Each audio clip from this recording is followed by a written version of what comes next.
চলবে আগুন করে করে অ্যাকশন অ্যাকশন ডাইরেক্ট অ্যাকশন সন্ত্রাসীদের কালো হাত ভেঙে দাও উড়িয়ে দাও সন্ত্রাসীদের চামড়া তুলে দেব আমরা সুমন ভাই ভয় নাই রাজপথ ছাড়ি নাই সুমন ভাই ভয় নাই। আজকে প্রতিবাদ সমাবেশ করতেছে আমাদের নয়নমণি আস্থাভাজন চুনারগড় উপজেলা মাধবপুরের একমাত্র আস্থাভাজন আমাদের বেশটা সুমন ভাইয়ের উপরে যে ষড়যন্ত্রমূলক আচরণ চলছে উনার প্রতিবাদের জন্য উনার উপরে যদি একটা আঘাত হয় আমরা সারা বাংলাদেশে আগুন জ্বলবে।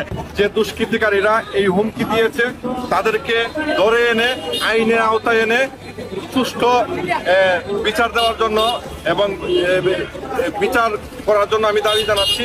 আপনারা হয়তো জানেন যে বাংলাদেশ স্বাধীন হওয়ার পর থেকে কিন্তু এই পর্যন্ত 16 জন রানিং এমপিকে হত্যা করেছে।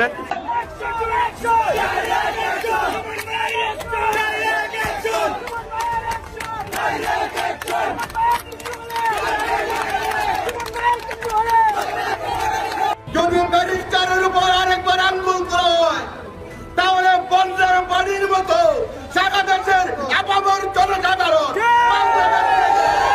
চোর পাটকর দেশের সম্পদ হরণকারীদেরকে চিহ্নিত করে শাস্তির ব্যবস্থা করুন।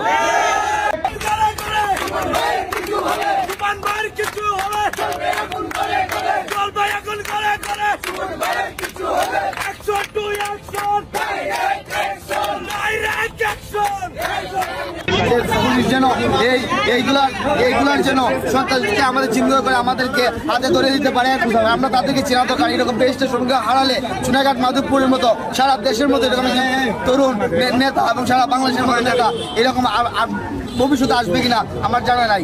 আজকের এই মানব বন্ধন যারা আমার লাইভে দেখছেন সবাই সবার জায়গা থেকে নিজ উপজেলা থেকে যে জায়গাতে পারেন নিজ ইউনিয়ন থেকে নিজ ওয়ার্ড থেকে নিজের যে জায়গাতে আছেন শুধু চুনাঘাট নয় সারা দেশ থেকে আপনি প্রতিবাদ করে তুলুন। এই প্রতিবাদই হবে আগামী এই বাংলাদেশ দুর্নীতি মুক্ত এবং এই সন্ত্রাস মুক্ত একটি সোনার বাংলাদেশ। আমাদের রাষ্ট্র কোথায়? মাননীয় স্বরাষ্ট্রমন্ত্রী কোথায়? এখনো পর্যন্ত স্বরাষ্ট্র মন্ত্রণালয় থেকে বিবৃতি আসে না কেন? যে লোক স্বতন্ত্র নির্বাচন করে সরকারের একজন গুরুত্বপূর্ণ মন্ত্রীকে দর্শাই করে এদেশের আপামর জনসাধারণ তার পক্ষে যে তাকে নির্বাচিত করে পাঠিয়েছে, আর আপনারা হুমকি দিবেন? আপনাদের হুমকি এই ধমকি এই চুনারঘাট মাধবপুরবাসী মানবে। আমি অনতিবিলম্বে সংসদ চলছে, স্পিকার মহোদয়, স্বরাষ্ট্রমন্ত্রী তাড়াতাড়ি আপনারা এই সাধারণ জনগণকে শান্ত করুন। যেভাবে বন্যার পানি গ্রাস করে যদি ব্যারিস্টারের উপর আরেকবার আঙ্গুল করা হয় তাহলে বন্যার পানির মতো সারা দেশের আপামর জনসাধারণ আমরা আজকের মধ্যবাজার থেকে ঘোষণা দেই অনতিবিলম্বে সেই স্বরাষ্ট্রমন্ত্রী জনগণের নিরাপত্তা দিবে আর এসি রুমের থেকে বসে কাজ করলে হবে না, তাড়াতাড়ি বিবৃতি দিন এবং প্রশাসনে যারা কাঁপতি মেরে বসে রয়েছে সরকারকে দেখাইতে পারবার চেষ্টা করতেছে চিহ্নিত চোর পাটকর দেশের সম্পদ হরণকারীদেরকে চিহ্নিত করে শাস্তির ব্যবস্থা করুন। সন্ত্রাসীদের বিরুদ্ধে ডাইরেক্ট অ্যাকশন, জঙ্গিবাদের বিরুদ্ধে ডাইরেক্ট অ্যাকশন, ডাইরেক্ট অ্যাকশন।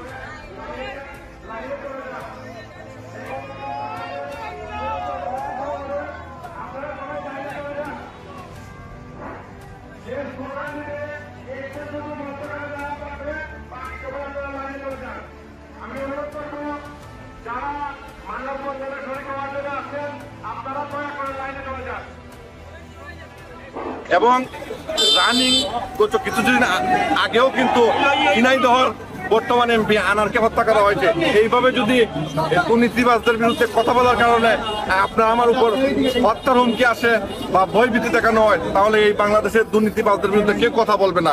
তাই আমাদের সময় হচ্ছে যে মরার পরে কাটাচ্ছে বেঁচে থাকা অবস্থায় আমরা যুদ্ধ করব, আমরা এই সব দুষ্কৃতিকারীকে প্রতিহত করব এবং আমাদের প্রাণের নেতা ব্যারিস্টার সুমন ভাই যত ধরনের সিকিউরিটি প্রয়োজন সেটা আমরা আমাদের পক্ষ থেকে দিব এবং মাননীয় প্রধানমন্ত্রী এবং পুলিশের আইজিপি মহোদয়ের কাছে আমাদের আকুল আবেদন, সোনারঘাট মাধবপুরবাসীর শুধু না, টেকনাফ থেকে তেতুলিয়া পুরো বাংলাদেশের মানুষের দাবি একটাই, অতি বিলম্বে ব্যারিস্টার সুমন ভাইকে পুলিশ প্রোটোকল দেওয়া হোক এবং ওনার যথার্থ নিরাপত্তার ব্যবস্থা করা হোক।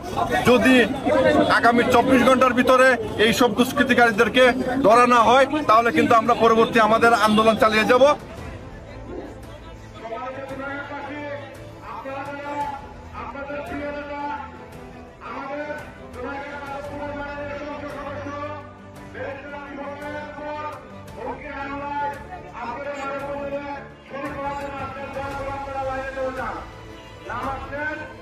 কিন্তু আমাদের ভোট কার্যক্রম শুরু হবে। আপনারা দয়া করে ভিতরের মধ্যে না করে লাইনে চলে যান।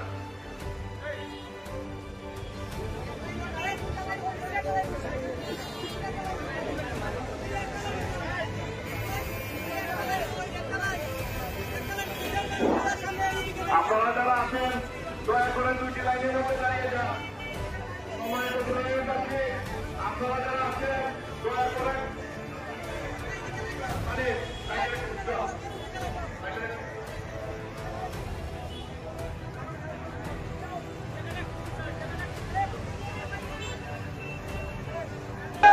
সোনারঘাটের এই ইয়ং জেনারেশন কই আসছে, সামান্য একটু সময়ে মেসেজের মাধ্যমে এই আসছে। যদি আপনারা এদেরকে শান্ত না করেন পরিস্থিতি ঘোলাটের জন্য আপনারা দায়ী থাকবেন। শুধু সোনারঘাট মাধবপুর নয়, দেখবেন সারা বাংলাদেশ উছলে গেছে। তাই শান্তিপূর্ণভাবে আমাদের নেতৃত্বকে বলবো, শান্তিপূর্ণভাবে গঠনমূলক প্রতিবাদ করে এদেশের আপামর জনতা, হিন্দু, বৌদ্ধ, মুসলিম, খ্রিস্টান, যার পক্ষে আমাদের ব্যারিস্টার কথা বলে, আপামর জনসাধারণ কথা বলে, আপামর জনসাধারণ পানির স্রোতের মতন ঘর থেকে পুরুষ মহিলা বেরোয় আসবে। যেভাবে ভোট দিতে আসছিল 7 তারিখ 7 জানুয়ারি, ঠিক তেমনি ভাবে গণজোয়ার আসবে। আমরা অনুরোধ করি রাষ্ট্রীয়ভাবে আপনারা কি করছেন না করছেন আমাদেরকে তাড়াতাড়ি জানান, এদেরকে শান্ত করুন, অনলাইনে জানিয়ে দিন। পরিশেষে আজকে যারা এখানে আসছেন, আমি আমার এমপি মহোদয়, আমার ভাগনা, তার পক্ষ থেকে আপনাদেরকে মোবারকবাদ জানাই। আমরা সম্প্রীতি সৎভাবে আমরা চলি, আমরা কোনো অবস্থায় আমরা আইন হাতে তুলে নেব না। আমরা সরকারকে তাৎক্ষণিকভাবে আমরা জানিয়ে দিলাম আমাদের মেসেজ গুলো যেন পৌঁছে যায়। যারা গোয়েন্দা আছেন, পুলিশ বাহিনী আছেন, টিএসবি আছেন, জনগণের ভাষা বুঝেন, জনগণের কথা বুঝেন, জনগণ কি চাই দেখেন। মানুষের পক্ষে যে কাঁদে, ইয়া আল্লাহ, হতদরিদ্র মানুষের যিনি সহায়তকারী, ইয়া আল্লাহ, তুমি যারে মায়া করেছো আমাদের এই সংসদে মাননীয় সংসদ ব্যারিস্টার সৈয়দ সাইদুল হক সুমনকে আল্লাহ তুমি হেফাজত করো। আজকে যারা আপনার ব্যারিস্টারের হত্যার প্রচেষ্টার প্রতিবাদে আমরা আসছি, এভাবে প্রতিটা অন্যায় কাজের প্রতিবাদ করার তৌফিক দান করুন।